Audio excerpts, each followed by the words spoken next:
eyes and stay focused.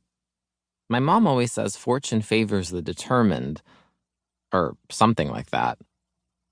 And I am determined.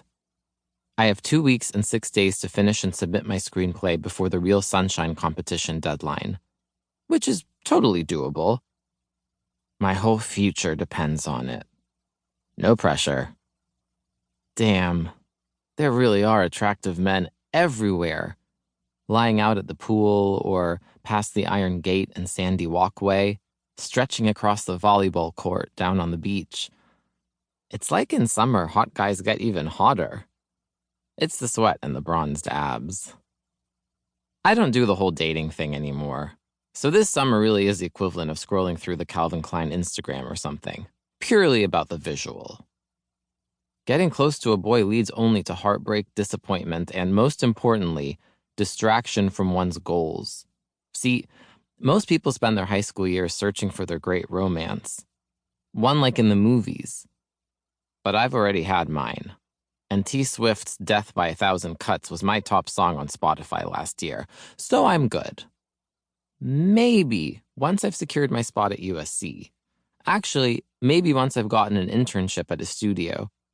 By then, I won't even remember Grant Kennedy or what heartbreak feels like, and I'll be able to spend a little bit more time focused on romance. Well, realistically, I should probably wait until I sell my first script, and my youngest sister, Lottie, laughs maniacally, and I am snapped to the real world. I watch in horror as she grabs a fistful of Millie's hair and yanks her down into the shallow end of the pool. Lottie, I say, come on, that was totally unnecessary. Lottie, though she be but 5, is fierce. And now she has hair that barely falls under her chin because she decided to give herself an impromptu trim with her crafting scissors just before her last day of school. Nana had to give her an emergency haircut. She narrows her eyes at me, and then shrugs. My mother is careening down the path from the club's new restaurant, a tote bag slung over her shoulder with a large silver tumbler in one hand and her phone in the other. I haven't been yet, but the photos I've seen are really cool. Mom met some local beauty influencers there at the launch event, and they've been promoting her products. Really, her company doesn't need much more press since Jen Aniston likes her stuff. But she says it can't hurt to keep reaching the younger crowd. Harold, Mom says, out of breath.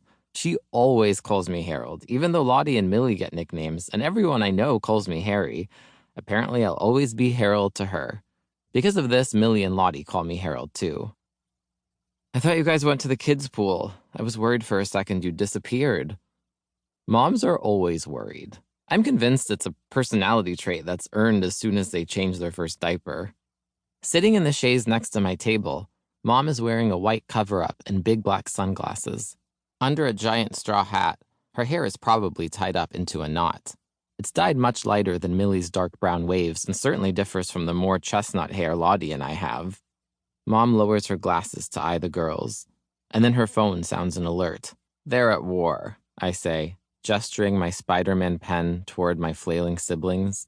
This pen, a gift Lottie selected for me from her class treasure chest, reminds me of another reason to love summer: the new superhero movies.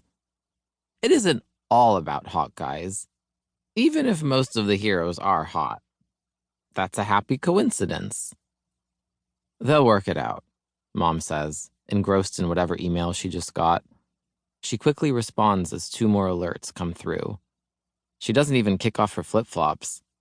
She just sits up straight and reads and types.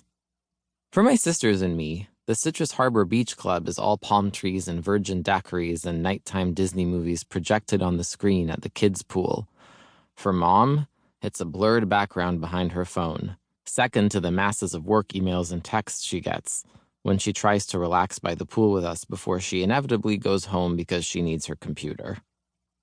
The club is fun, but there's not much variety or excitement apart from the screaming kids like Lottie, or the guys who could resemble a shirtless Tom Holland if you squint really hard.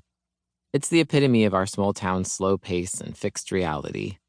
When I'm home from college for nostalgia-filled summers, it'll probably be a nice, calm escape from the hustle and bustle of my new Hollywood life. I said I want to play Dancing Queen, Lottie shrieks. You little gremlin.